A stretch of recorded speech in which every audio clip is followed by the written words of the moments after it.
Tere! Mina olen Raul Eamets ja me jätkame oma videot sealt, kus me eelmine kord pooleli jäime, ehk räägime edasi ringkäigumudelist. Eelmine kord me jõudsime sinna, et meil on inimesed, ettevõtted ja riik ning raha liigub kolme subjekti vahel. Me eeldasime, et kõik raha, mis teenitakse, kulutatakse ära.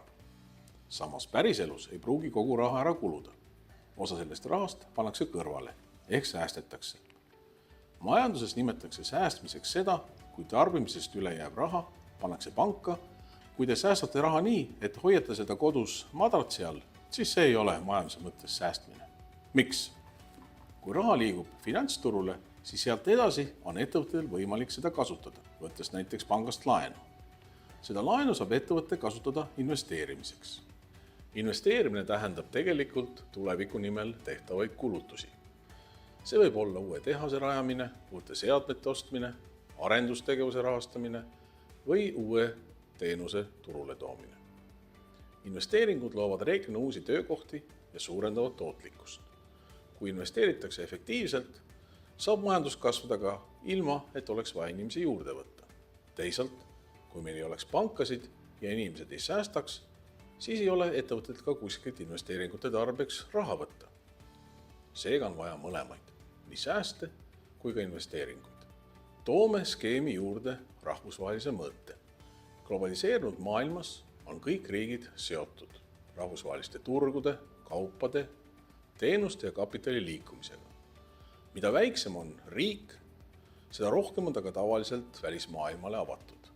Eesti majandus on väga avatud, mis tähendab, et palju meie kaup müüakse välismaale.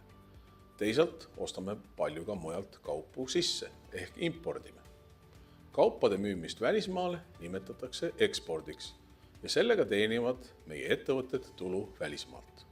Import omakorda tähendab, et raha liigub Eesti majandusest välja, sest me ostame ju välismaalt kaupu ning selle eest tuleb maksta. Samas võimaldab import tarbijale suuremat valikut ja soodsamaid hindu. Ilma impordita ei oleks meil poes ei banaane ega apelsine. Kui eksport on suurem kui import, tekib positiivne kaubandusbilanss, mis on suures pildis majandusele kasulik, sest raha tuleb rohkem riiki, kui läheb riigist välja. Negatiivse kaubandusbilansiga on vastupidi. Rohkem läheb riigist raha välja, kui sisse tuleb. Lisaks kaupadele liigub ka kapital. Kui välisriigi investor paigutab raha Eesti ärisse, ostes seal näiteks osaluse, siis nimetatakse seda otseinvesteeringuks. Sellised investeeringud on majandusele väga olulised, sest nad toovad kaasa uusi töökohti, tehnoloogilisi oskusi ja sageli ka parema juhtimiskultuuri. Avatud majandus suurendab omakorda konkurentsi, mis paneb kohalikud ettevõtted rohkem pingutama. Nii nagu välismaised ettevõtted võivad investeerida Eestisse, võivad ka Eesti ettevõtted investeerida välismaale, rajades sinna näiteks tehase või ostes osaluse. Kokkuvõttes näitab ringkäigumudel meile seda, kuidas raha liigub majanduses. Kord tulude, kord kuludena, kord maksude, kord toetustena.